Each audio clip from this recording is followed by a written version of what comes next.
அதிகாயனை அடுத்து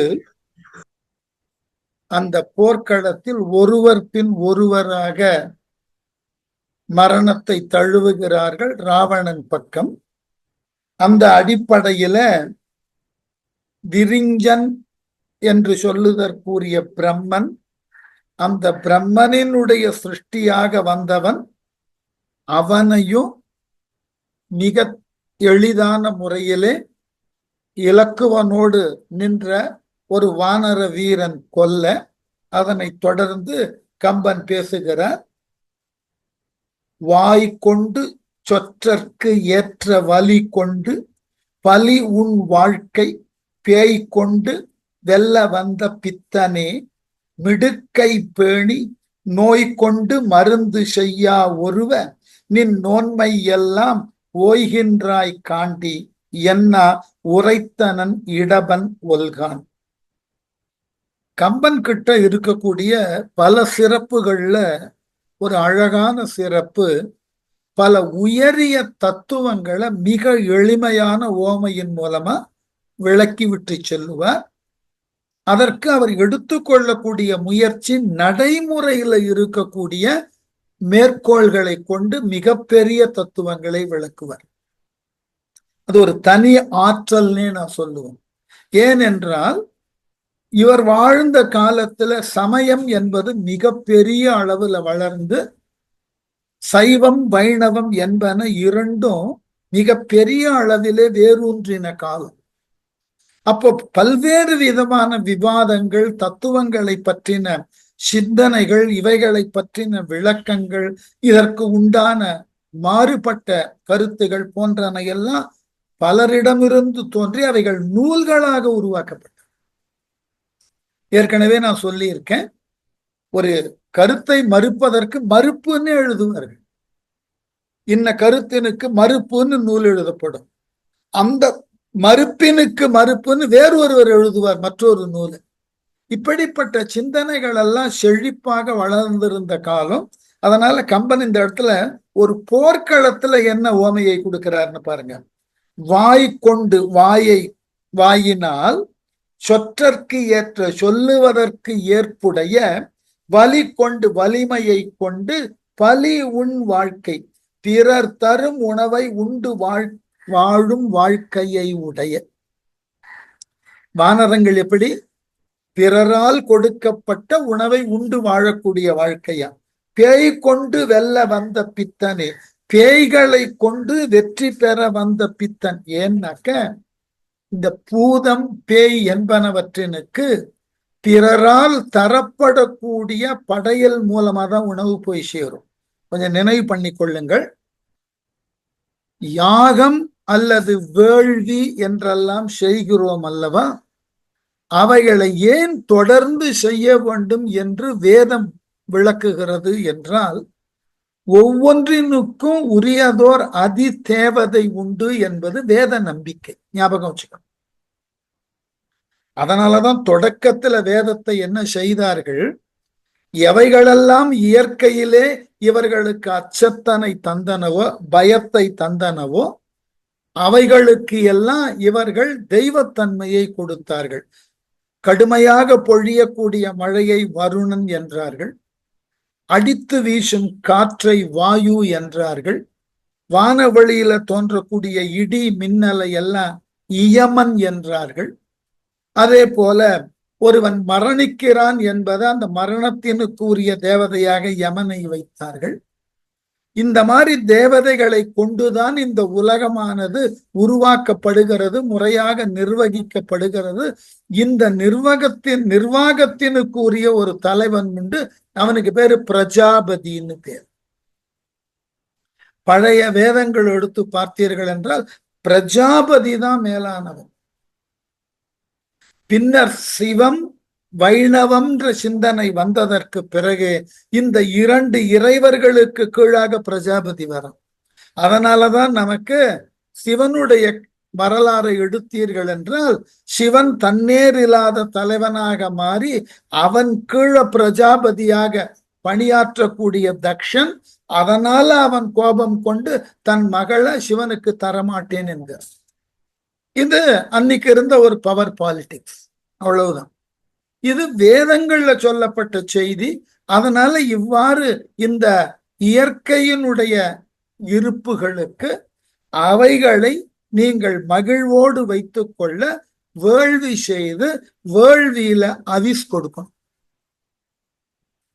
நம்மால் கொடுக்கப்படக்கூடிய அவிசை கொண்டுதான் அந்த தேவதைகள் உண்ணுகின்றன. அதே போன்று பூதங்கள், கணங்கள் நம்புவதாக இருந்தால் பேய், பிசாசு போன்றவைகள், இவைகளுக்கும் தனித்த வேள்விகள் உண்டு. இவைகளை வசப்படுத்துவதற்கு உரிய மந்திரங்களை சொல்லி அவைகளுக்கு உண்டான அவிஸ் கொடுக்கும் மரபு உண்டு. இவற்றை கொண்டுதான் அந்த கணங்களும் பேய்களும் ஆற்றல் மிக்கவாக மாறுகின்றன. இப்ப நம்ம ஊர்லயே நிறைய பார்க்கலாம். அதாவது எல்லாவற்றினுக்கும் நன்மை தீமை என்ற இந்த இரண்டினுக்கும் இடையே உண்டான போராட்டம் தான் உலக வாழ்க்கை. இது எல்லா மதங்களும் எல்லா தத்துவங்களும் விளக்கக்கூடிய செய்தி அதுதான்.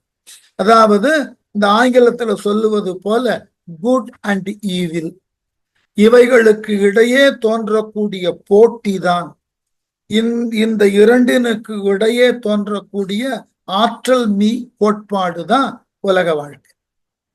அதனாலதான் நம்ம கடவுளர்களை எல்லாம் என்ன செய்கிறோம், இந்த தீயவர்களிடம் இருந்து உலகை காப்பாற்ற, உலக மக்களை காப்பாற்ற தெய்வங்களை நாம் ஆராதிக்கிறோம். தெய்வங்களுக்கு என்ன நாம ஒரு பெரிய தகுதி கொடுத்திருக்கோம், துஷ்ட நிக்கிரகம் செய்து சிஷ்ட பரிபாலனம் பண்ணணும். அதுதான் தெய்வங்களுக்கு நாம கொடுத்திருக்கக்கூடிய ஒரு வேலை. அதே போல இந்த தெய்வங்களுக்கு நேர் எதிராக இருக்கக்கூடிய கணங்கள், பேய்கள், இவைகளுக்கு என்னன்னா இந்த மக்களை அல்லலுக்கு உட்படுத்தி தங்களினது ஆற்றலை கொண்டு உலகை தங்கள் அடிமையாக மாற்ற வேண்டும். இது நீங்க கிறித்துவத்துல பார்க்கலாம், இஸ்லாமில பார்க்கலாம், பௌத்தத்துல பார்க்கலாம், சமணத்துல பார்க்கலாம். இவர்கள் எல்லாமே இந்த பேய்களை, கணங்களை நம்புகிறார்கள். எல்லா மதங்களும் இல்ல, மாற்று சிந்தனைக்கே போக வேண்டாம். அதனால இங்க என்ன சொல்லி காட்டுகிறான் கம்பன், தன்னை எதிர்க்க வந்த அரக்கனை சார்ந்த ஒரு வீரன், அவன் பேய்களை கொண்டு போரிட வருகிறான். அப்ப அந்த விளக்கத்திற்கு சொல்லுகிறான் கம்பன், நீங்களெல்லாம் பேய் கூட்டத்தை சார்ந்தவர்கள், மற்றவர்களால் கொடுக்கப்படக்கூடிய அபிஷ் என்கின்ற அந்த பலியிடுகையை கொண்டு அதை உண்டுதான் வாழுகிறீர்கள். அப்படிப்பட்ட வாழ்க்கையை பெற்றவர்கள் நீங்கள் எந்த விதத்தில் உயர்ந்தவர்கள் ஆவீர்கள்? என்னோடு போர் புரிதற்கு உங்களுக்கு என்ன ஆற்றல் தகுதி இருக்கிறது? அதுதான் கேள்வி. ஆகவேதான் பேய் கொண்டு வெல்ல வந்த பித்தனே, பேய்களை கொண்டு வெற்றி பெறுவதற்காக வந்த பித்தனே, மிடுக்கை பேணி உன்னுடைய வலிமையை நீயாக புகழ்ந்து கொண்டு நோய் கொண்டு மருந்து செய்யா ஒருவர், நோயை கொண்டிருந்தும் அதற்கு மருத்துவத்தை செய்ய முடியாத ஒருவன். என்ன அழகான இடம் பாரு. நமக்கு உண்டான நோய் என்னன்னு தெரிந்தும் அதற்கு மருத்துவம் பார்க்காமல் அடுத்தவனை நாம் குறை சொல்ல முன் வருகிறோம் என்றால் இதனை காட்டிலும் முட்டாள்தனமான செயல் உண்டா? இது ஏன் இதை சொல்றேன் அப்படின்னா, நேற்று ஒரு நடன நிகழ்ச்சிக்கு போயிருந்தேன். அந்த நிகழ்ச்சிகளை ராமாயணத்தை மையமாக வைத்து நடந்த நிகழ்ச்சி. அதுல ஒரு கடைசி காட்சிய சொல்ல வேண்டிய இடம். அதாவது அந்த நடன நிகழ்ச்சிக்கு என்னன்னா, பெண்கள் போற்றும் ராமன். 4 கதாபாத்திரத்தை எடுத்து, யாருன்னா சூர்பனகை, தாரை, கைகேயி, மண்டோதரி. கடைசி பகுதியில மண்டோதரி அந்த போர்க்களத்துல ராவணன் மாண்டு விட்டான் என்ற செய்திய கேள்விப்பட்டு மிகுந்த வேதனையோடு அழுது புலம்பி அங்கு வருகிறார். அவளுக்கு மனதின் உள்ளே ஒரு பெரியதோர் கேள்வி, நீ இவ்வளவு வரம் பெற்றிருக்கிறாய், கைலாய மலையையே எடுத்தவன், இறைவனால் பாராட்டப்பட்டு அவன் தன் வாளை கொடுத்திருக்கிறான். நீ செய்த தவங்கள் ஏராளம், அதனால் விளைந்த வரங்கள் ஏராளம். இப்படிப்பட்ட உன்னை, உலகையும் ஒரு குடைக்கீழ் ஆண்டவன் நீ, இப்படிப்பட்ட உன்னை எப்படி ஒரு மானுடன் வென்றிருக்க முடியும்? இது ஒரு நல்ல கேள்வி. அதற்கு வால்மீகி ராமாயணத்திலிருந்து ஒரு மேற்கோளை காண்பித்தார் பேசியவர். என்னன்னா, அதாவது ராமன் நின்று கொண்டிருக்கிறான், அவன் அருகே இலக்குவன், மற்றைய வானர வீரர்கள், கீழ ராவணனது உடல் கிடக்கிறது. அதை பார்க்க வருகிறாள் மண்டோதரி. அவளினது உடல் சூரிய ஒளிக்கு நேராக வருகின்ற பொழுது அவளினது நிழல் பூமியில விழகும். அவள் வர வர அந்த நிழல் முன்னுக்கு வந்து கொண்டே இருக்க, ராமன் பேர்ல அவள் நிழல் விழக்கூடிய அந்த இடத்திற்கு வருகிறது. ராமன் 2 அடி பின்னுக்கு போகிறார். எந்த சூழ்நிலையிலும் மற்றொரு பெண்ணின் நிழல் கூட தன் மீது பட்டுவிடக் கூடாது என்ற புலன் வென்ற சான்றோனா நின்னா ராமன். நிழல் அளவில் கூட மற்றொரு பெண் தன் மீது பட்டுவிடக்கூடாது. அதனாலதான் கம்பன் மற்றைய ராமகாதையில சொல்லாத ஒரு விஷயத்தை அகலிகை படலத்துல சொன்னான். மற்றவர்களெல்லாம் என்ன சொன்னார்கள்? ராமனது கால் பட்டு அந்த கல் பெண்ணாயிற்றுன்னார்கள். கம்பன் ஒருத்தன் தான் சொன்னான், இல்ல, ராமனது காலில் உண்டான மணல் துகள் அந்த கல்லுல பட்டது, அது பெண்ணாயிற்று. ஏனென்றால் மற்ற ஒரு பெண்ணை தொட்டுவிடக்கூடாது. இது திருமணத்துக்கு முன்னாடியே அவன் கொண்டிருந்த கோட்பாடு. பின்னாடி சீதை கிட்ட கொடுத்த வரம் வேற. அது இங்க சீதையை பார்ப்பதற்கு முன்னாடியே அவனுடைய ஒழுக்கம் அப்படி. இம்மைக்கு இந்த பிறவியில் 2 மாதரை சிந்தையாலும் தொடேன் என்ற தந்த வார்த்தை இது பின்னாடி இருந்தால் அப்படிப்பட்ட ஒரு கட்டுப்பாடு. இத பார்க்கிற மண்டோதரி தன் நிழல் எங்கு அவன் மீது பட்டு விடுமோ என்ற கவலையில் அவன் பின்வாங்குவதை பார்த்த உடனே, இது அல்லவோ ஒரு ஆண் மகனுக்கு உண்டான இலக்கணம். அப்படிப்பட்ட புலன் வென்ற சான்றோனாக நீ நின்றதனால புலன் இச்சைக்கு உட்பட்ட ராவணனை வெல்லுதல் ரொம்ப எளிதா போச்சு. எங்க கொண்டு வந்து முடிச்சார். அப்போ இங்க என்ன கேட்கிறான் இவன்? உன்னுடைய நோய் ராவணன், அவனால் செய்யப்பட்ட தவறான செயல்தான் இலங்கையில நோயாக பரவி இருக்கிறது. நீ அந்த நோய்க்கு மருந்து தேடுவியா, இல்ல அதற்கு தொடர்பில்லாத ஒருத்தனை வந்து போர்க்களத்துல சந்திப்பியா? கேள்வியை பாருங்க.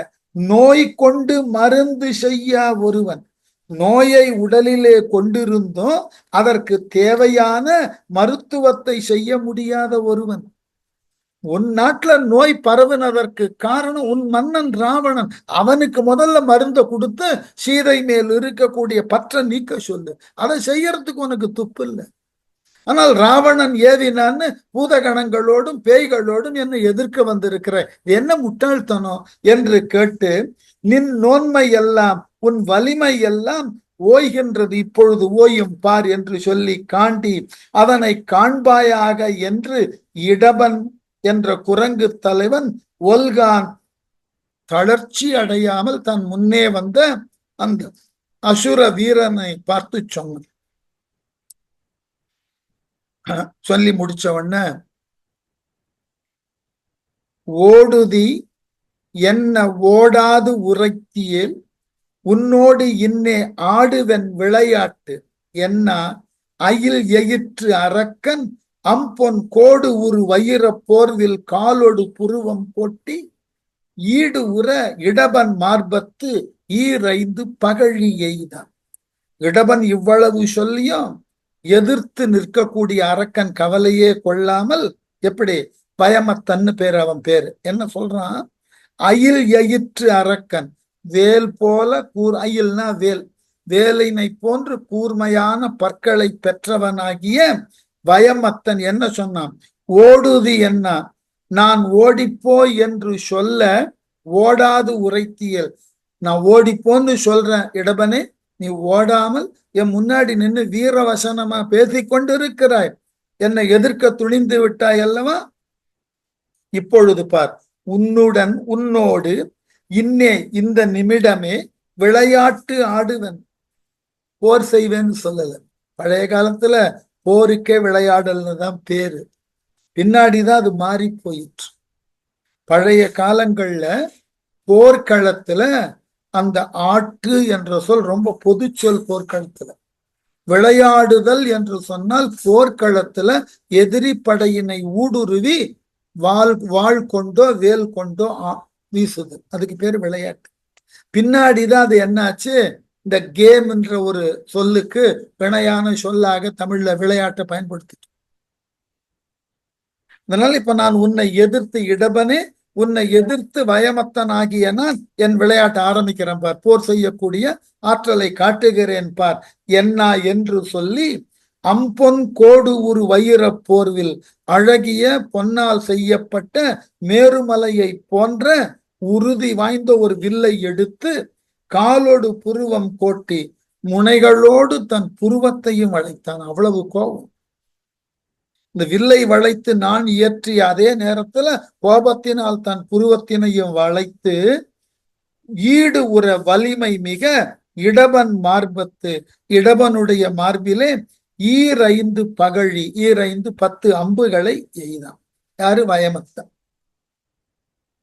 அசும்புடை குருதி பாயும் ஆகத்தான் வேகத்தால் அத்தசும்புடை கொடும் தேர் தன்னை தடக்கையால் எடுத்து வீச பசும் கழல் கண்ண பேயும் பறந்தன பறவை நோக்கி விசும்பிடை செல்லும் காரின் தரை போல் நான்ற மெய்யன். 10 அம்பை எய்துட்டான்.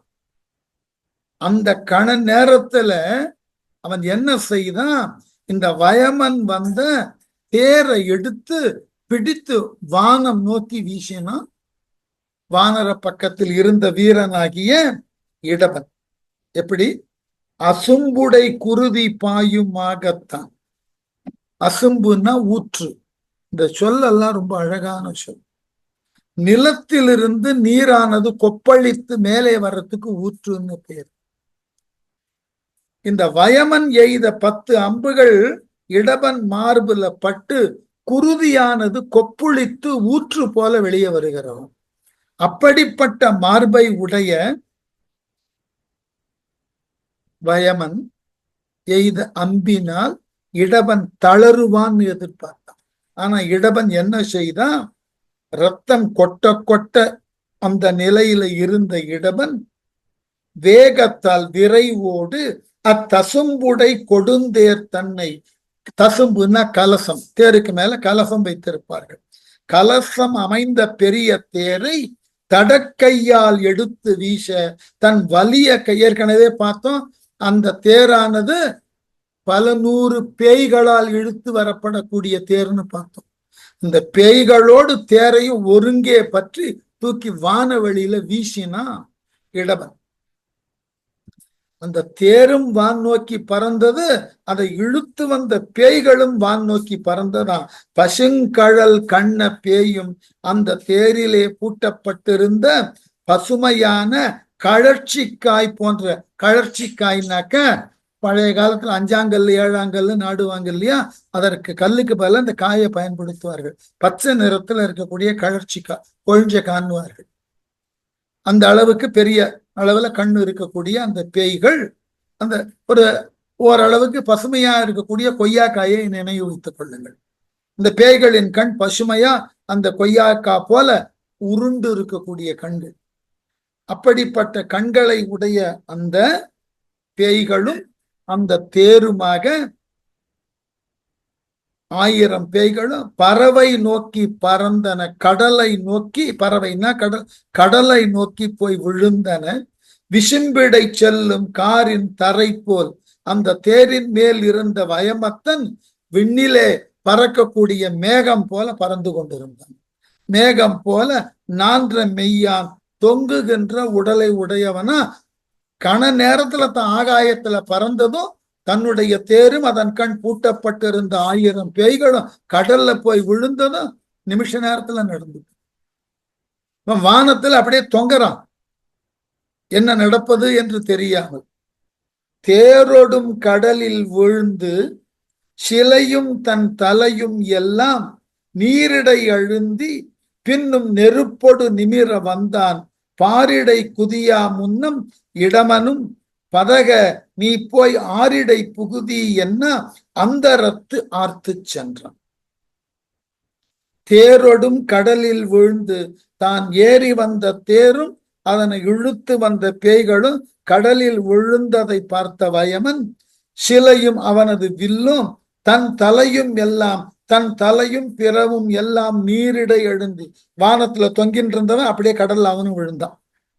கடல் நீரிலே அழுந்த பின்னும் நெருப்பொடு நிமிர வந்தான். மறுபடியும் கடல்ல இருந்து பெரிய கோபத்தோட வெளியே வந்தான். கண்ணுல கோபம் நெருப்பாக சிந்துகிறது. வந்த வயமத்தன் பாரிடை குதியா முன்ன, கடல்ல இருந்து நிலத்துல குதிக்கிறதுக்கு முன்னாடி இடவன் என்ன செய்தான்? பதகன்னா கீழானவன் அர்த்தம், பாதகன் அர்த்தம். பாதகனே நீ போய் விலகி இந்த இடத்த விட்டுல நிக்காத, ஆரிடை புகுதி எங்காயிலும் சென்று தப்பித்துக்கொள் என்ன என்று சொல்லிக் கொண்டு அந்தரத்து ஆர்த்து சென்றான். விண்ணிலே பேரொலி செய்து கொண்டு இடவன் போனான். இனிமே என் முன்னாடி வந்தா உன்னை கொன்னுடுவேன், ஆகவே இனி வர்றதுக்கு உனக்கு தைரியம் கிடையாது, எங்கேயாவது போய் தப்பித்துக்கொள், ஒளிந்து கொள்னு சொல்லிக் கொண்டே இடவன் வானவெளியில பறந்து போக ஆரம்பிச்சான். அல்லினை தழுவி நின்ற பகல் என அரக்கன் தன்னை கல்லினும் வலிய தோளால் கட்டியிட்டு இருக்கும் காலை பல்லுடை பில வாயூடு பசும் பெருங்குருதி பாய வில்லுடை மேகம் என்ன விழுந்தனன் உயிர் வின்சன். எங்காயிலும் போய் பிழைத்து கொள் அப்படின்னு சொல்லி இருந்தும் வயமன் முன்னாடி வந்தான். வந்தவன் என்ன பண்ணான்? இவன் அல்லினை தழுவி நின்ற பகல் என, அல்லுன்னா இருட்டு, பகல்னா வெளிச்சம், இருட்டு போல தோற்றம் அளித்த அந்த அரக்கனை வயமன ஒளியோடு பகல் போல பிரகாசமாக இருந்த இடவன் போய் தழுவினான், கைகளால் அப்படி அணைத்து நொறுக்கினான். அரக்கன் தன்னை, அரக்கனாகிய வயமனை கல்லினும் வலிய தோளால், இடவன் தன்னுடைய கல்லை காட்டிலும் உறுதி வாய்ந்த தோளினால் அணைத்து நெருக்கினான். கட்டியிட்டு கட்டி பிடித்து இருக்கும் காலை இறுக்கமாக நெருக்கிய அந்த எலும்புகள் எல்லாம் நொறுங்கக்கூடிய அளவிற்கு கொன்றான்.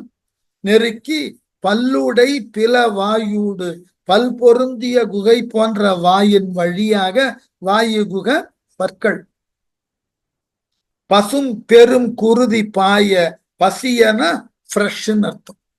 பசியன பச்சை கலர்னு இல்ல, அப்படியே புது ரத்தம். பசிய மிகுதியான உதிரம் வெளிப்பட்டு உயிர் வின் செல்ல, உயிரானது வானுலகம் செல்ல பில்லுடை மேகம் என்ன, வில்லை உடைய மேகம் போல விழுந்தான். நிலத்திலே விழுந்து வயமன் என்ற அரக்கன் இறந்து போனான். அடுத்த அரக்கனும் இறந்தான். இப்ப அடுத்தது கும்பன் என்கின்ற அரக்கன, வயமன் கும்பன். இந்த அரக்கனை சுக்ரீவனோடு போர் செய்ய முன் வருகிறான். அவனை சுக்ரீவன் போர்க்களத்தில் அழிக்கிறான். அதான் அடுத்த செய்தி. குரங்கினுக்கு அரசும் வென்றி கும்பனும் குறித்த வெம்போர் அரங்கினுக்கு அழகு செய்ய 1000 சாரி போந்தார் மரம் கொடும் தண்டு கொண்டும் மலையன மலையா நின்றார் சிரங்களும் கரமும் எல்லாம் குலைந்தனர் கண்ட தேவர். இப்போ கும்பன் அவன் உள்ள வரும்போது கடுமையான வேகத்தோட வரான். எப்படி? குரங்கினுக்கு அரசும் குரங்குகளுக்கு அரசனாகிய சுக்ரீவனும் வென்றி கும்பனும் எல்லா காலத்தும் இதுவரை போர்க்களத்தில் வெற்றியே பெற்றவனாகிய கும்பன் என்கின்ற அரக்கர்களினது ஒரு படைப்பிரிவுக்கு தலைவன்.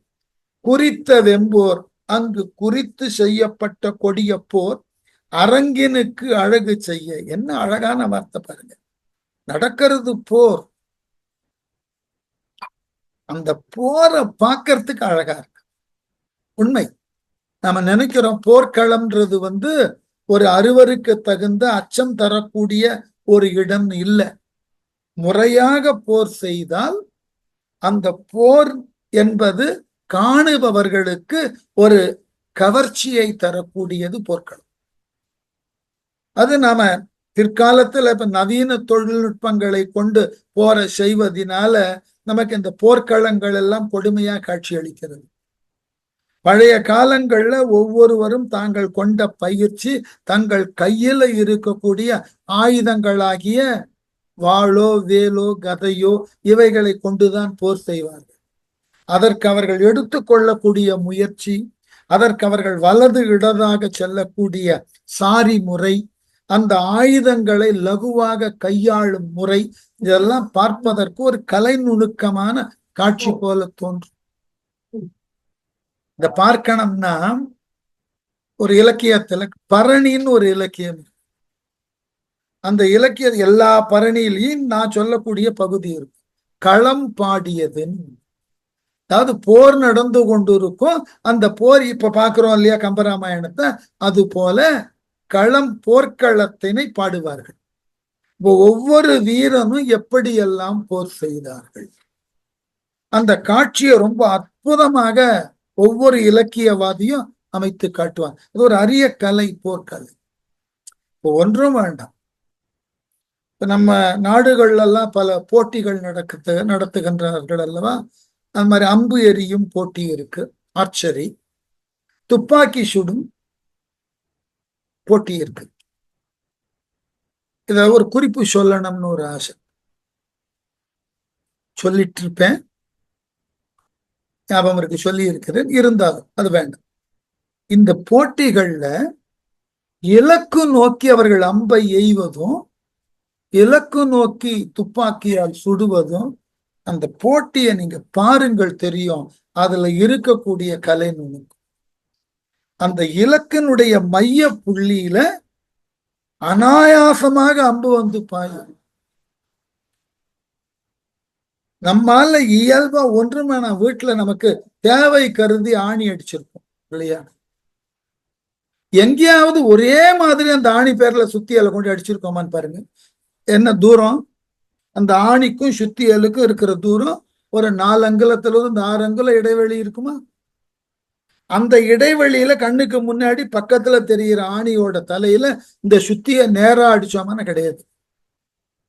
ஆணியை வேற கையில பிடிச்சிட்டு கையில அடிச்சு. ஆனால் கிட்டத்தட்ட ஒரு 50 மீட்டர் தொலைவில் இருக்கக்கூடிய இலக்க மிகுந்த அழகான குறிப்பார்த்தலோடு அந்த இலக்கில் இருக்கக்கூடிய மைய புள்ளியில அம்பினை செலுத்தக்கூடிய ஆற்றல்னா, இப்படிப்பட்டவர்கள் போர்க்களத்துல தங்கள் எதிரிகளினது இலக்கு. ஏத கலைன்னு சொல்லணும்னா, சென்னையில இருக்கக்கூடியவர்களுக்கு வாய்ப்பு இருந்தது என்றால், இருக்கின்றது என்றால், எக்மோர்ல இருக்கக்கூடிய அருங்காட்சியகத்திற்கு சென்று பாருங்கள். மியூசியம் இருக்கு. அங்கு திப்பு சுல்தான் பயன்படுத்தின வாள் இருக்கு. அந்த வாளுக்கு அருகில சுவர்ல அவர் பயன்படுத்தின கவசம், ஆர்மர் இருக்கு. இந்த வாழை அந்த மிகப்பெரிய மேஜையில் அப்படியே வைத்திருக்கிறார்கள் உரையோடு. அந்த உரையோடு இருக்கக்கூடிய வாழை போய் அசைத்து பாருங்கள், அசையுமானு? அசையாது. அவ்வளவு கனமான வாழை இடையில கட்டி கொண்டு அந்த இரும்பு சங்கிலியினால் ஆன ஆர்மர் கவசத்தை அணிந்து கொண்டு குதிரையில ஒரு கையால் குதிரையினுடைய வாரை பிடித்து கொண்டு மறு கையால அந்த கத்தியை இடையிலிருந்து உருவி ஒருவன் சுழற்றி போரிடுகிறான்னா கலை நோக்கத்தோட பார்த்தாதான் அவனுடைய திறமை தெரியும். அந்த கத்தி சுழற்றும் வேகம், அல்ல கத்திக்கு 3 வேலை இருக்கு. தன் மீது பாய்தற்கு எரியப்படுவதற்கு உண்டான ஆயுதங்களை தாக்கணும், தடுக்கணும். அதற்கடுத்து எதிரிகளின் மீது அந்த கத்தியை பாய வைக்கணும். அதே நேரத்துல இந்த கத்தியோடு இருக்கக்கூடிய கை மாறி சுழற்சியின் வேகம் மாறினா தன்னையோ அல்லது குதிரையையோ வெட்டிடும். இந்த இடர்பாடுகளுக்கு இடையில போர் செய்யணும். இது கலை நுணுக்கம் இருந்தால்தான் போர்க்கலைன்னு சொன்ன. கம்பன் எவ்வளவு அழகா அதை பின்பற்றினா பாருங்க. இது எப்படி அரங்கினுக்கு அழகு செய்ய, எங்கன்னா கொலை நடக்கக்கூடிய போர்க்களம் அழகா இருக்குமானா இருக்கும், அழகா இருக்குமானா இருக்கும். இதுக்கு ஒரு நல்ல மேற்கோள் ரொம்ப நாளா எனக்கு சொல்லணும்னு ஆசை. நம்முடைய முன்னாள் பாரத பிரதமர் ஜவஹர்லால் நேரு நமக்கு சுதந்திரம் பெற்றதற்கு பிறகு பல உலக நாடுகளோடு வளர்ந்த தொழில்நுட்பத்துல ஏதாகிலும் ஒப்பந்தம் செய்து கொண்டு நம்முடைய நாட்டினுடைய தொழில் முறைகளை பெருக்க வேண்டும் என்ற ஆர்வம். அதனால ஒரு முறை ரஷ்யாவிற்கு போயிருந்தார். அப்ப ருஷ்யால ஜனாதிபதியாக இருந்தது யாருன்னா புல்கான் இன்னொருத்தர். அங்கு ஒரு மிகப்பெரிய தொழிற்சாலைக்கு இவரை கொண்டு போய் அழைத்து காட்டினார்கள். அந்த தொழில் என்ன மாதிரி தொழிற்சாலைன்னா ஒரு கார் என்ற வாகனத்தை தயாரிக்கக்கூடிய தொழிற்சாலை. அப்படி பார்வையிட்டு கொண்டே வந்த அந்த காரினுடைய இந்த மேல் கூரை எல்லாம் இருக்கு இல்லையா, அது ஒற்றை உலோக தகடுல அழுத்தி அந்த வடிவத்திற்கு உருவாக்கணும். அதெல்லாம் ஒட்டெல்லாம் போட முடியாது. அந்த அழுத்தத்தை தரக்கூடியதற்கு பேர் பிரேமா பிரஸ்ன்னு பேர். அதை இயக்குவதற்கு உரிய தொழிலாளரை பார்த்தா நேருக்கு ஆச்சரியமா இருந்தது. ஒரு 75 வயது நிரம்ப பெற்ற ஒரு முதிய தொழிலாளர். உடனே அவர் அங்க இருக்கக்கூடிய அந்த தொழில் கூடத்தின் அதிகாரி கிட்ட கேட்கிற, இவ்வளவு கடுமையான வேலையை இவ்வளவு வயதானவர்கிட்ட கொடுக்கிறீர்களே, இதனை செய்தற்கு வேறு ஒரு இளைஞன் கிடைக்கலையா? உடனே அந்த அதிகாரி வேறு ஒன்றுமே சொல்லல, நேருவிடம் உங்களினுடைய கையில கட்டப்பட்டு இருக்கக்கூடிய கடிகாரத்தை கொடுங்கள். நேருவுக்கு புரியல, ஏன் கேட்கிறேன்னு கழட்டி கொடுத்துட்டார். அதை அந்த இயக்குனர் இருக்கலாம், ஆபரேட்டர் ஆஃப் த பிரஸ், அவர்கிட்ட கொடுத்து ஏதோ ரஷ்ய மொழியில சொன்னார். அந்த கீழே பீடத்துல அந்த வாட்சை வச்சுட்டு இந்த பிரேமா பிரஸை இறக்கினார்.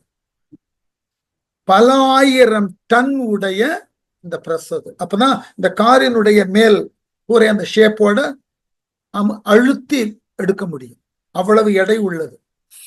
இறக்கினார். இந்த கண்ணாடி மேல வந்து வாட்சினுடைய கண்ணாடி மேல வந்து இந்த பிரஸ் நின்று நேர கூப்பிட்டு அந்த கண்ணாடி அந்த வாட்சை எடுங்க பார்க்கலான்னு இழுத்து பார்க்கிறார். வாட்ச் வரல. அவ்வளவு பெரிய எடை உண்டான அந்த பிரஸ் ஒரு வாட்சினுடைய கிளாஸ் மேல ஒரு ஸ்கிராட்ச் கூட வர முடியாத அளவுக்கு நிறுத்தி வைத்திருக்கிறார். வாட்ச் எடுக்க முடியல வெளியே. இது நேரு தன் குறிப்பில் எழுதியிருக்கு. அப்போ செய்வது தொழில், அதுல இந்த கலை நுணுக்கம் இல்லைன்னு செய்ய முடியாது. இது எந்திரகதியாக செய்யற வேலை இல்லை. ஒரு பொருளை உற்பத்தி செய்யணும்னா ஏதோ சுவிட்சை போட்ட உடனே பிரஸ்ல போய் இந்த தகடு நிற்கும், அழுத்தம், அந்த வடிவம் வரும். அதுல ஒரு கலை இருக்கு. அப்பொழுதுதான் நேருவுக்கு புரிந்ததா, எந்த ஒரு தொழிலும் ஈடுபாடும் கலை நுணுக்கத்தோடு செய்கின்ற பொழுதுதான் அதுல சிறப்பும் பொலிவும் இருக்கும். இது நமக்கே தெரியும். எல்லாருமே இங்க இருக்கக்கூடியவர்கள் இசைக்கலைஞர்கள், நாட்டிய கலைஞர்கள். நீங்கள் உள்வாங்கி ஒன்றை பாடுகின்ற பொழுதோ வாசிக்கின்ற பொழுதோ ஆடுகின்ற பொழுதோ அப்பொழுதுதான் அது கலையாக பரிணாமம் கொள்ளுகிறது. அது உள்வாங்காமல் அதன் இயல்பிற்கு ஏற்றாற்போல் நீங்கள் செயல்படுகின்ற பொழுது உங்கள் செயல் யாவும் இயந்திர கதியான செயலாக மாறிவிடுகிறது.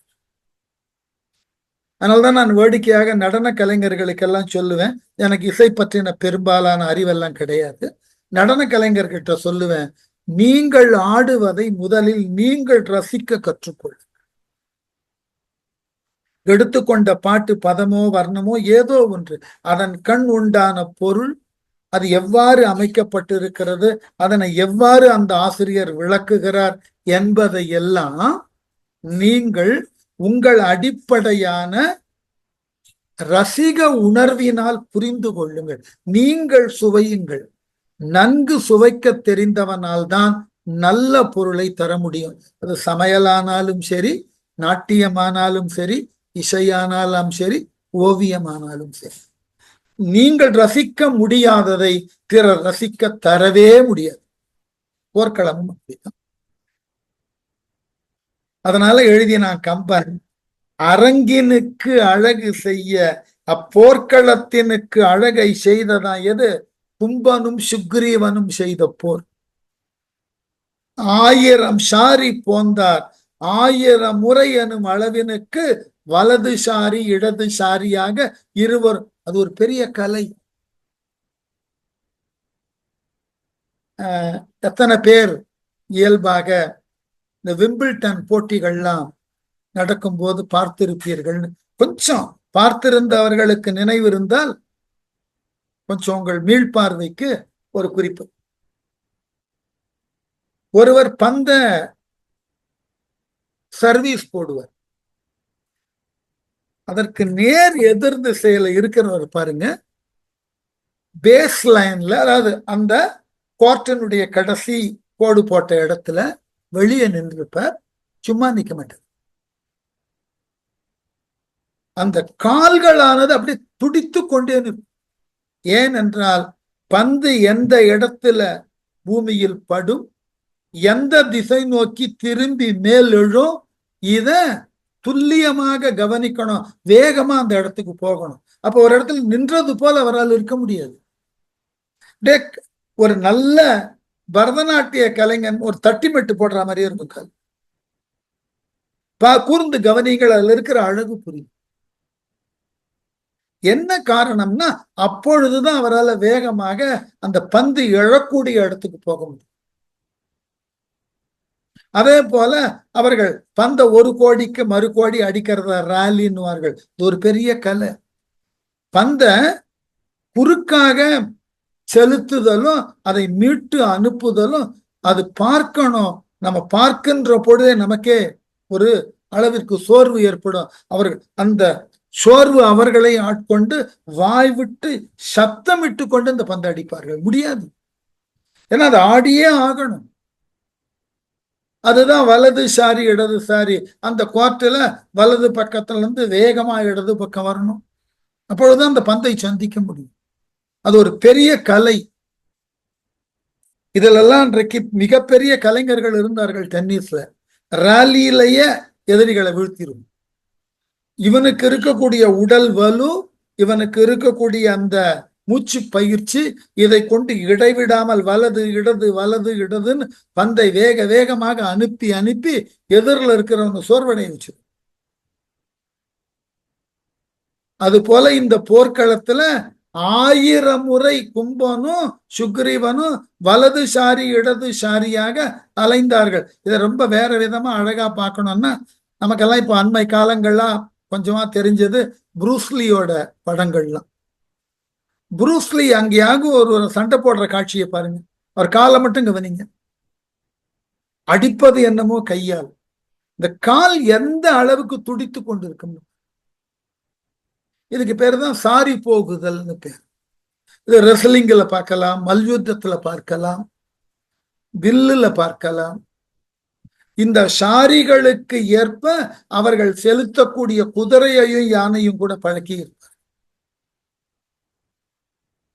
அதான் சொன்ன, போர்க்கலை என்பது ஒரு அழகான ஒன்று. அதனால வலதுசாரி இடதுசாரியாக சுற்றி சுற்றி 1000 முறைக்கு மேல வந்தார்களாம். மரம் கொடும், மரத்தை கொண்டும் தண்டு கொண்டும் கையில இருக்கக்கூடிய தண்டாயுதத்தை கொண்டும் மலையென மலையா நின்றார். இரு மலைகள் ஒன்றோடு ஒன்று போரிடுவது போல 2 பேரும் ஒருத்தரோட ஒருத்தர் மரங்களை கொண்டும் கையில் இருக்கிற கதைகளை கொண்டும் போர் செய்து கொண்டிருந்தார்கள். கண்ட தேவர் அவர்கள் இருவரும் போர் செய்யக்கூடிய வேகம், ஒருவரை ஒருவர் தாக்கி கொள்ளக்கூடிய அந்த முறை, இவைகளை எல்லாம் கண்டு வானத்துல இந்த போரினை பார்த்து கொண்டிருந்த தேவர்களும் சிரங்களும் கரமும் எல்லாம் குலைத்தனர், தலையையும் கைகளையும் நடுங்கினர். இப்படியும் போர் செய்வார்களான்ற நடுக்கம். கைப்பக்கம் யாருக்கு தட்டுவதுன்னு கைய தெரியல, கையும் நடுங்கியது. கிடைத்தார் உடலில் கிழி சோரியை வாரி துடைத்தார், விழியில் தழல் மாறி சொரிந்தார், உடைத்தாரொடு பைங்கடல் ஆர்ப்ப உலாவி புடைத்தார், பொறுகின்றனர் கோள் அறி போல்வார். கோள் அறி போல்வார்னா 2 வலிமையான ஆண் சிங்கம் ஒன்றை ஒன்று தாக்குதற்கு முன் வந்தால் எப்படி ஆற்றலோடு தாக்கி கொள்ளுமோ அது போல சும்பனும் சுக்ரீவனும் கும்பனும் ஒருவரை ஒருவர் தாக்கி கொண்டார்களாம். கிடைத்தார், ஒருவருக்கு ஒருவர் நெருங்கி உடலில் கிழி சோரியை வாரி துடைத்தார். உடலில் கிழிசல் ஏற்பட்டு அதிலிருந்து பெருகி வரக்கூடிய இரத்தத்தை துடைத்து கொண்டே போர் செய்தார். விழியில் தழல் மாறி சொரிந்தார், கண்கள்ல நெருப்பு பறக்கிறது. உடைத்தாரோடு அணிந்துள்ள மாலையோடு பைங்கடல் ஆர்ப்ப, பசிய பொன்னினால் செய்யப்பட்ட கடல்கள் கால்களிலே அணிந்திருக்கிறார்கள், அவைகள் ஆரவாரம் செய்ய உலாவி புடைத்தார். இங்கும் அங்கும் நகர்ந்து வலதுசாரி இடதுசாரியா போய் ஒருவரை ஒருவர் பிடித்து தாக்கினார்களா, அடித்து கொண்டார்கள். பொறுகின்றார். தொடர்ந்து இவ்வாறு ரத்தம் கொட்டுறதை கவனிக்கல, அதை துடைத்து கொண்டே போர் போய்கொண்டே இருக்கிறது. நாம ஏற்கனவே வாலி கதையை படிச்ச போது பார்த்தோம். வாலிக்கும் மாயாவிக்கும் பல நாள் அந்த குகையில போர் நடந்தது.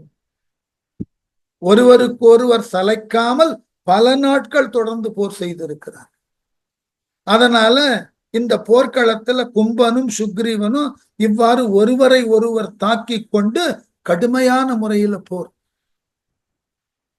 தண்டம் கையில் வீசிய தக்க அரக்கன் அண்டங்கள் வெடிப்பன என்ன அடித்தான், கண்டு அங்கு அது மாமரமே கொடு காத்தான், விண்டு அங்கு அது தீர்ந்தது மன்னன் வெகுண்டான். ஒரு குறிப்பு வார்த்தை. அங்க கும்பன் ஒரு அரக்கன், சுக்ரீவன் ராஜா இல்லையா? இப்ப யார் யாரை தாக்கினார், யாருக்கு யார் மேல கோபம் வந்தது குறிப்பா காமிக்கிறார். எப்படி? தண்டம் கையில் வீசிய தக்க அரக்கன், தண்டாயுதத்தை கையிலே எடுத்து சுழற்றியபடி தக்க அரக்கன் அந்த தண்டாயுதத்தை போர்க்களத்திலே சரியான முறையிலே செலுத்தக்கூடியவனாகிய கும்பன் என்கின்ற அரக்கன், தக்க அரக்கன். கையில ஆயுதம் இருந்தா பிரயோஜனம் இல்லை, அந்த ஆயுதத்தினுடைய தகுதி தெரிந்து அதை பயன்படுத்தும். வள்ளுவர் எழுதுவார் இல்லையா, ஒள்வாள் பேடி கையகத்தது. போர்க்களத்தை பார்த்து பயப்படக்கூடிய ஒரு கோழை கையில ஒரு நல்ல வாழை கொடுத்து என்ன பிரயோஜனம்? போல நிறைய ஆயுதங்கள் வைத்திருக்கலாம், அதனை எவ்வாறு எந்த அடிப்படையில செலுத்தினால் எதிரியை தாக்க முடியுன்ற கலை தெரிஞ்சிருக்கு. எல்லா ஆயுதமும் ஒரே போல செயல்படுத்த முடியாது. ஒவ்வொன்றினுக்கும் ஒரு தனித்த விதமான ஒண்ணு வேண்டாம். நம்முடைய மார்ஷல் ஆர்ட்ல, தமிழக ஆர்ட்லயே கூட பார்க்கலாம், கலைகள்ல கம்பு சுத்துறது இருக்கு. அதை எப்படி சுழற்ற வேண்டும்ன்ற முறை தெரியலன்னா உங்களால் சுழற்றப்படக்கூடிய கம்பு உங்களையே தாங்கும். இது மாதிரி நிறைய ஆயுதங்கள் தமிழ்ல இருக்கு. தமிழக மக்கள்கிட்ட சுருள்னு ஒண்ணு வைத்திருப்பார்கள். ஒரு கைப்பிடியில நீளமான இரும்பு சுருள்கள் இருக்கும். அதை எதிரிகள் மீது சுழற்றி சுழற்றி வீசணும். மாறி வீசினீங்கன்னா அந்த சுருள்ல இருக்கக்கூடிய பற்கள் உங்கள் உடலையே கிழிச்சிடும். இப்ப கையில இருக்கிற ஆயுதம் பெரியது அல்ல, அதை முறையாக இயக்குவதற்கு உண்டான கலை நுணுக்கம் தெரிந்திருக்க வேண்டும். இல்லைன்னா அந்த ஆயுதத்தினால பயன் இல்லை. இப்ப நம்ம வீடுகள்லயே எடுத்துப்போம் சார், ரொம்ப பெரிய விஷயங்களுக்கு எல்லாம் போக வேண்டாம். வீட்டுல மகளிர்கள் இருக்கிறார்கள், அல்லது ஆடவர்களும் தேவை கருதி உணவு சமைக்கிறதுக்கு முன் வருவார்கள். எந்த உணவை சமைக்க அதற்கு உரியதாக எந்த களம் வேண்டும் தெரிஞ்சிருக்கணும். அந்த களத்துல இடக்கூடிய பொருளை கொண்டு உணவு உருவாக்குவதற்கு எத்தகையதோர் கரண்டி அகப்பை வேண்டும்னு தெரிஞ்சிருக்கும். மாத்தி போட்டு பாருங்க, வீட்டுல இருக்கிறவங்க எல்லாம் நம்மள கேலி பண்ணுவாங்க, இதுக்கு போய் இதை எடுத்துன்னு வந்தியான்னு. இது நம்ம அப்ப சமையல் ஒரு வேலை தான், அதற்கு இதுதான் பொருத்தம், இதுதான் பொருத்தமான களம்னு தெரிஞ்சு செய்யும் போதுதான் அந்த சமையல் கூட கலைத்தன்மையை பெற்று விடுகிறது தொழிலில் இருந்து. அது போல இவர்கள் கையில் ஆயுதம் இருக்கு, அதுக்கு அழக அரக்கனுக்கு கொடுத்தாடு தக்க அரக்கன் அந்த ஆயுதத்தை எவ்வாறு கையாள வேண்டும், எதிரியின் மீது எவ்வாறு அதை இயக்க வேண்டும்னு அந்த போர்க்களத்துல அதனது தகுதியை தெரிந்தவனாகிய அரக்கன் கும்பன் அண்டங்கள் வெடிப்பன என அடித்தான். வானத்தில் இருக்கக்கூடிய கோள்கள் எல்லாம் வெடித்து சிதறுவது போல கடுமையான வேகத்தோடு அடிச்சான். இந்த பெரிய ஒலியை எழுப்பி கொண்டு சுக்ரீவனை நோக்கி அந்த தண்டத்தை வீசின். அங்கு அது கண்ட அந்த தண்டம் சுக்ரீவன் மேல பட்டு இருந்தா முடிஞ்சிருக்கும். உடனே சுக்ரீவன் என்ன செய்தான், அந்த தண்டத்தை தடுக்க மாமரமே கொடு காத்தான். பெரிய மாமரம்னா மாங்காய் மரம் இல்ல, பெரியதாகிய ஒரு மரத்தை வேரோடு பறித்து அந்த தண்டம் தன் மீது விழாதபடி மரம் கொண்டு தடுத்தான். அங்கு அது விண்டு தீர்ந்தது. அந்த பெரிய மரம் இந்த தண்டு மோதினதனால பல துண்டுகளாக சதுரி போச்சு. மன்னன் வெகுண்டான். அதை கண்ட மன்னன் ஆகிய சுக்ரீவன் கடுமையான கோபத்திற்கு உட்பட்டு, பொன்ற பொறுவேன் இனி என்று பொறாதான், ஒன்ற புகுகின்றது ஓர் காலம் உணர்ந்தான், நின்று அப்பெரியோன் நினையாத முன் நீலன் குன்று ஒப்பது ஓர் தண்டு கொண்டு கொடுத்தான். பொறுதான் மனம் பொறுக்காதவனாகிய சுக்ரீவன் தன்னை இந்த கும்பன் இப்படி தாக்குவதற்கு இடம் கொடுத்து விட்டோமேன்னு மனது பொறுக்கல். அவனுக்கு என்ன செய்தான், இனி பொன்ற பொறுவேன் என்று இந்த கும்பன் இறக்கும்படி நான் இனிமே போர் செய்ய போறேன். அந்த காலத்துல ஒரு போர் முறையில எதிரியோட போர் செய்கின்ற பொழுது எதிரி தளர்ந்து விட்டான் அப்படின்னா அவனை மேலும் தாக்காமல் அவன் தப்பிப்பதற்கு இடம் கொடுத்து போர் செய்வார். இது ஒரு தர்மம். இரண்டாவது, தனக்கு சமம் இல்லாத வீரர்களை போர்க்களத்துல தாக்க மாட்டார். இது இரண்டாவது போர் தர்மம். மூன்றாவது, எதிரிகளை தாக்கி அவர்களை செயலிழக்க வைக்க வேண்டும் என்பதுதான் தொடக்கத்தில் அவர்கள் சித்தாந்தம். பின்னர் தொடர்ந்து போரிடுகின்ற பொழுது இனி இவர்களை செயலிழக்க செய்வது என்பது முடியாது, ஆகவே இவர்களை அழித்து விடலாம் என்று கொல்லுதற்கு உரிய முறையில போரை செய்வார். ஞாபகம் வச்சு, எடுத்த உடனே எதிரிகளை கொல்லுதல் இவர்களுக்கு நோக்கம் இல்லை. இதுதான் நம்ம நாட்டினுடைய அன்றைய காலத்தில் இருந்து தொடர்ந்து வந்த போர் தர்மம். இந்த மூன்றையும் கை கொண்டுதான் வீரர்கள் செயலாற்றுவார்கள். ஒன்று, எதிரியை தாக்கி செயலிழக்க வைக்கணும், அவனை கொல்லக்கூடாது. தனக்கு சமம் இல்லாத எதிரிகளோடு போர் செய்யக்கூடாது. நம்ம நிறைய பார்த்தோம் இதுலயே. அவன் தேர்ல வந்தானா நீயும் தேர்ல போய் தான் போர் செய்யும். அந்த தேர் இருக்கிற உயரத்துக்காவது நீ இருக்கணும். நீ தரையில் நின்று கொண்டு அவன் தேர்ல இருந்து கொண்டு அந்த போரை செய்தல் என்பது போர்க்கள சட்டம் அனுமதிப்பதில்லை. இது ஒரு தர்மம். இதை நீங்க தவிர்க்க முடியாது. அதனால இதுவரைக்கும் என்ன நினைச்சான் சுக்ரீவன், இந்த கும்பனை தடுத்து நிறுத்தி செயலிழக்க வைத்து அவனை ஒதுக்கிடலான்னு தான் நினைச்சான். ஆனா இந்த கும்பன் மேலுக்கு மேல் கடுமையான முறையில தாக்குதலை தொடர்ந்ததை பார்த்த உடனே இவனை ஒதுக்கி வைக்க முடியாது, ஒரு வழியாக முடித்து வைத்து விடலாம்னு தான் பொன்ற பொறுவேன், இவன் சாகு மாறி இனி நான் சண்டை போடுவேன், இறக்கும்படி போர் செய்வேன் என்று கூறி ஒன்ற புகுகின்றது மும்முரமாக போரிட. அந்த இனிமே அவனை கொல்லுதல் என்கின்ற ஒற்றை சிந்தனையோடு போர் செய்ய போறதாக ஒரு காலம் உணர்ந்தான். இதுதான் சரியான காலம் என்று உணர்ந்தவனாகிய சுக்ரீவன் அப்பெரியோன் நின்று, அந்த பெருமை மிக்க சுக்ரீவன் இவனை எப்படி தாக்கினால், எது கொண்டு தாக்கினால் இந்த கும்பன் இறப்பான் என்பதை ஒரு கண நேரம் சிந்திக்க ஆரம்பிச்சான். நினையாத முன் அப்படி அவன் எண்ணிக்கொண்டிருப்பதற்கு அந்த நேரத்துல நீலன் குன்று ஒப்பது ஓர் தண்டு, மலையை போன்ற ஒரு பெரிய தண்டாயுதத்தை கொண்டு வந்து கையில கொடுத்தான், கொணர்ந்து கொடுத்தான், கொண்டு வந்து கொடுத்தான். என்ன குறிப்பு பொருள், இதை கொண்டு கும்பனை முடித்து விடுன.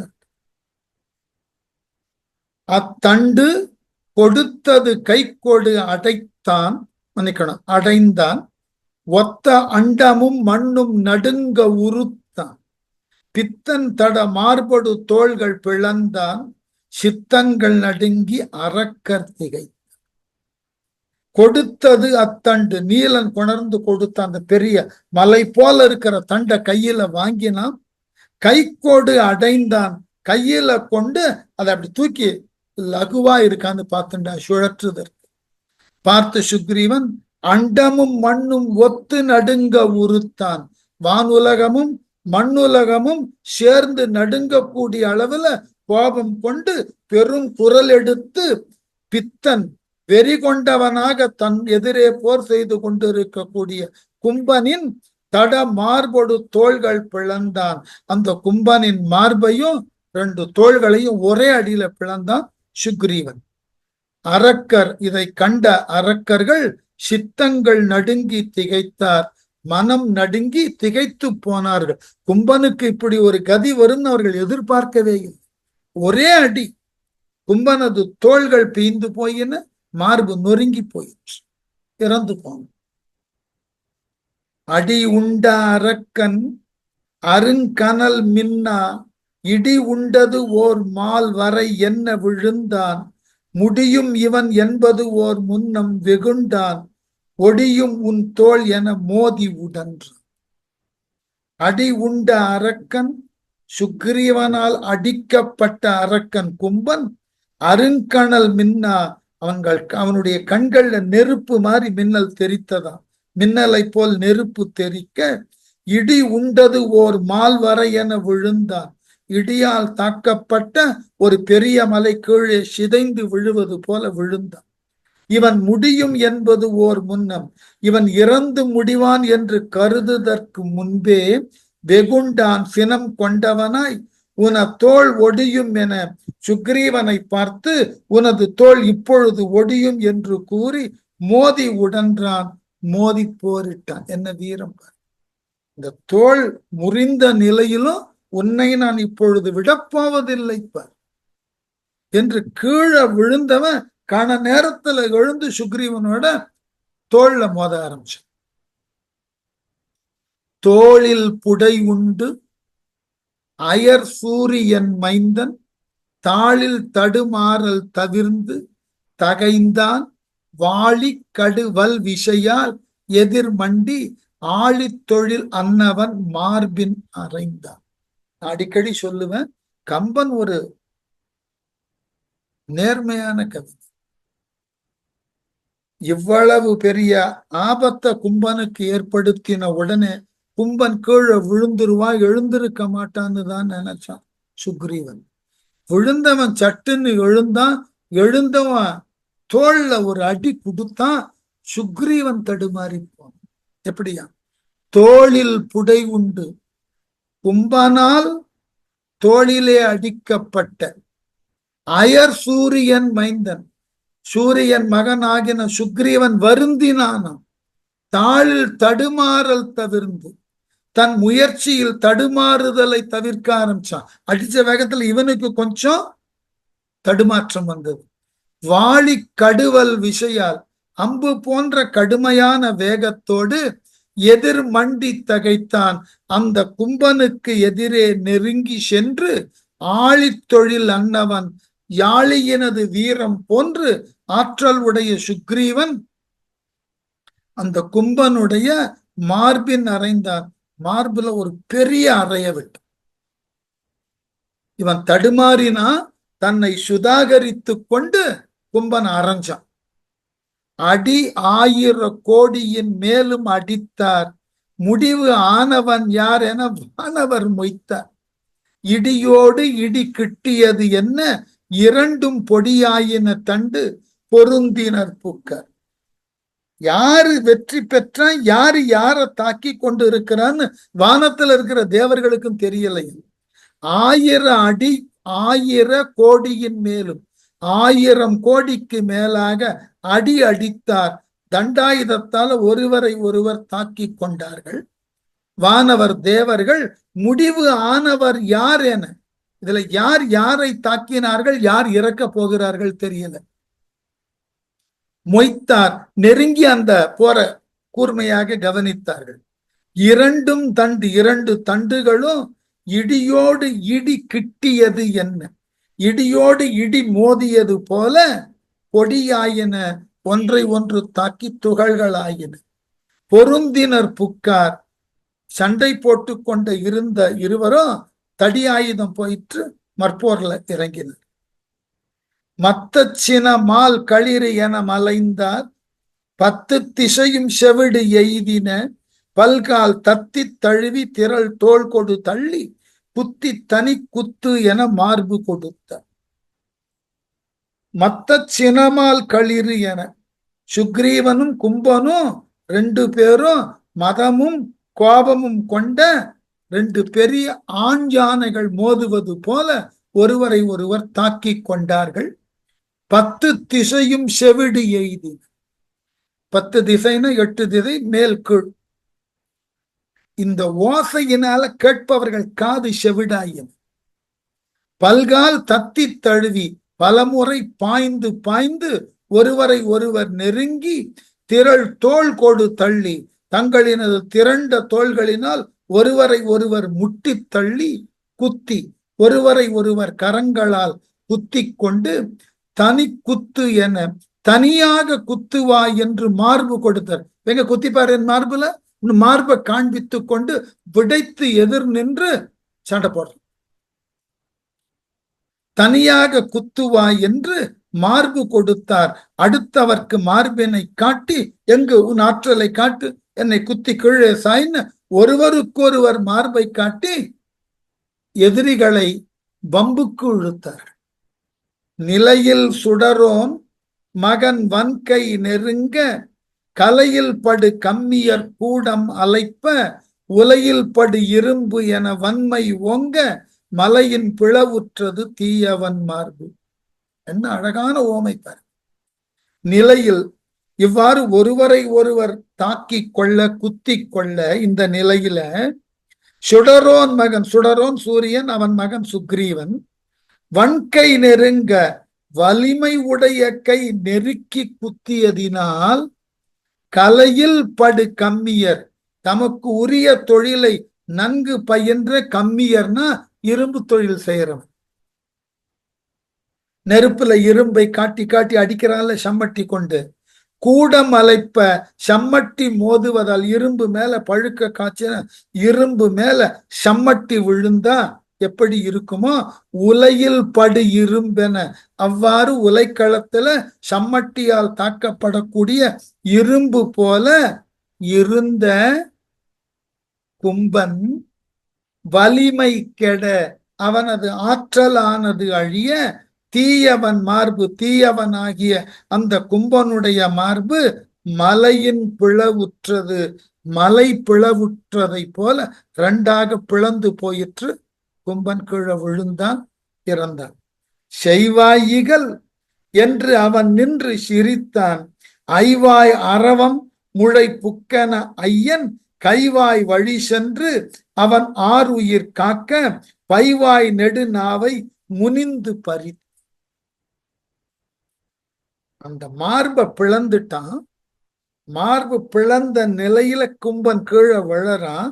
அவன் மார்பு பிளந்த நிலையில விழுந்த கும்பன் இகல் செய்வாய் என்று போர் இனிமேலும் செய்வாயா என்று நின்று சிரித்தான். நின்று சிரித்தானா ஐயன் தலைவனாகிய சுக்ரீவன் ஐவாய் அரவம் முளை புக்கியன. ஐவாய் பாம்பு குகையில் புகுந்ததை போல கை வாய் வழி சென்று தன் கையை அவனது வாயுக்குள் செலுத்தி அவன் உயிர் கக்க அவனது உயிரை வெளியே தள்ளக்கூடிய அளவினுக்கு பைவாய் நெடு நாவை, பை போன்று வாயில் உள்ள நீண்ட நாக்கை முனிந்து பறித்தான், சினந்து பிடுங்கினான்.